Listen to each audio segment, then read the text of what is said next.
Roa Duterte took off at 11:03 p.m. this evening and exited Philippine airspace. The plane is en route to The Hague in the Netherlands, allowing the former president to face charges of crimes against humanity in relation to his bloody war on drugs. The former president was earlier placed in government custody at Villamor Air Base after his common law wife, Hanilet Avancenia, and members of his entourage arrived at 9:20 this morning from Hong Kong on Cathay Pacific flight number CX-907. Mr. Duterte was arrested in compliance with our commitments to Interpol. Hours before his arrival, Interpol Manila received an official copy of the ICC warrant. This prompted the Prosecutor General of the Department of Justice to serve the warrant. Interpol asked for help, and we obliged because we have commitments to the Interpol which we have to fulfill. If we don't do that, they will no longer help us with other cases involving Filipino fugitives abroad.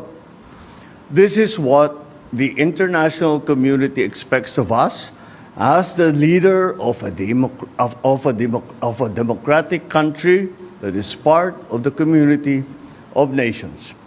So I'm sure that the details that surround what has happened today are familiar to you. I just wanted to make very, very clear and give you the facts for the departure of former President Duterte from the Philippines. Thank you. Thank you very much, Mr. President. Kanina po ay nagpaabot ng tanong ang mga miyembro ng Malacanang Press Corps at atin po itong sasagutin. Question number 1. Mr. President, meron po bang pisikal na kopya ng warrant of arrest laban kay dating Pangulong Rodrigo Duterte mula sa ICC? Oh, meron. This came in. Actually, it came in. I received it from Secretary Remulla. I received it at 3 a.m. last night, and I looked at it, and we went back and forth. 6:30, he wrote me again, and he said, we have it already. We have the warrant of arrest from Interpol.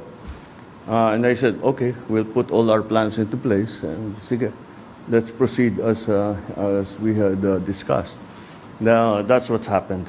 So yes, there is a very clear document that will explain that will explain the basis on how we conducted this arrest of former President Duterte. Sir, is it okay if we give them a copies of the arrest warrant, photocopies of the arrest warrant? Would that be possible? Do we have limitations on that? We have the limitations, but We have here the SILG, who has been, of course, part and parcel of the entire operation. We will provide the PCO with a digital copy.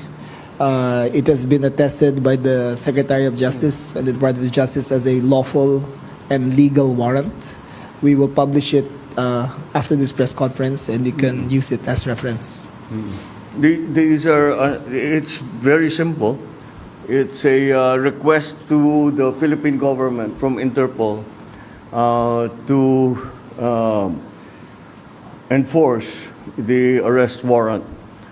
And of course, we comply with our commitments to Interpol.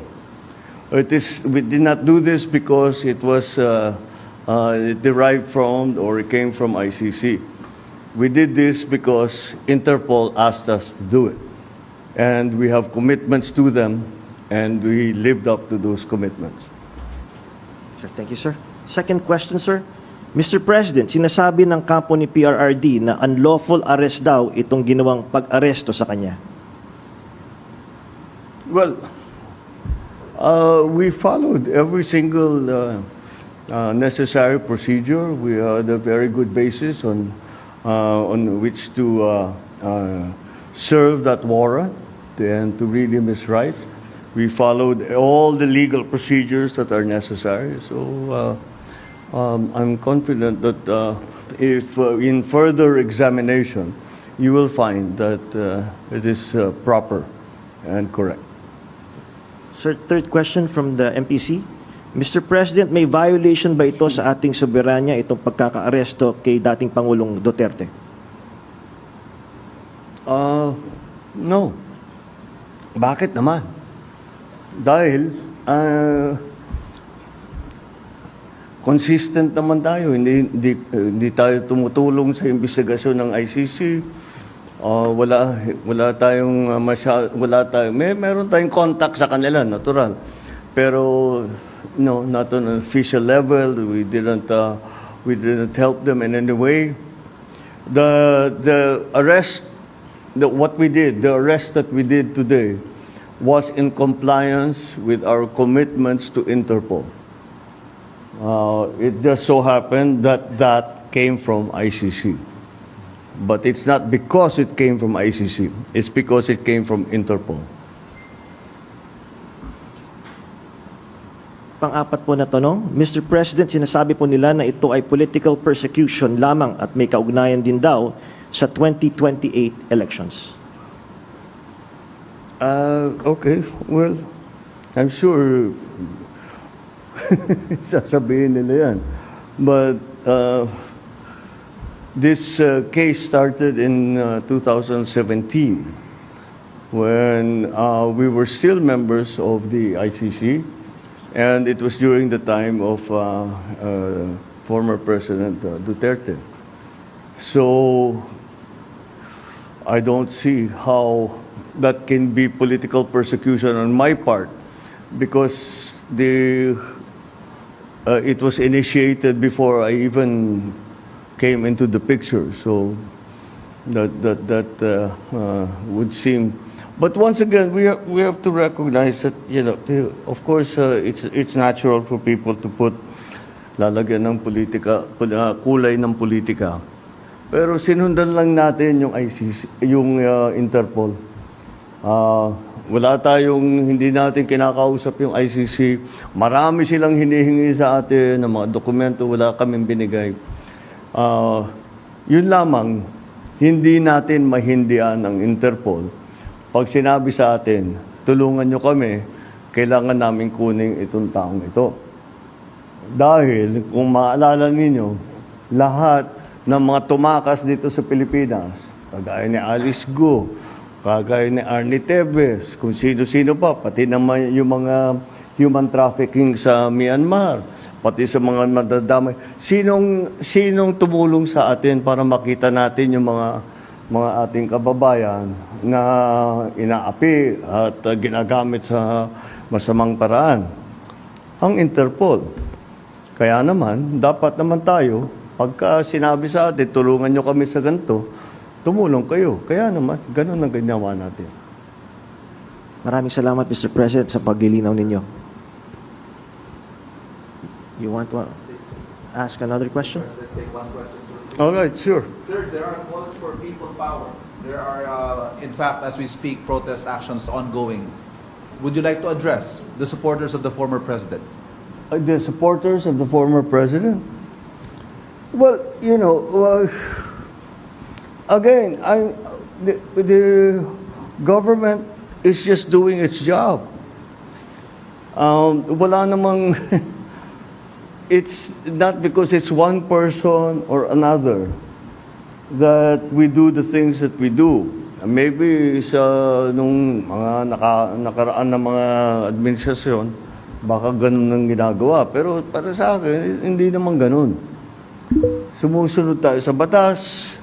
We are a member of the community of nations. We must live up to our responsibilities, to the commitments that we have made to the community of nations. And that is what's happened here. Politics doesn't enter into it. Bakit? Why You know, he's never going to be a candidate for anything. Why go after him? Di ba? At saka 2017 pa ito, wala pa ako. Civilian pa ako nun. So, this is the evolution of his case, and this is where we end up. Yeah. All right. Thank you very much, Mr. President. Thank you. Thank you. Good evening. Thank you. At dyan po nagtatapos ang ating press conference. Abangan niyo po yung mga briefings namin sa mga susunod na araw.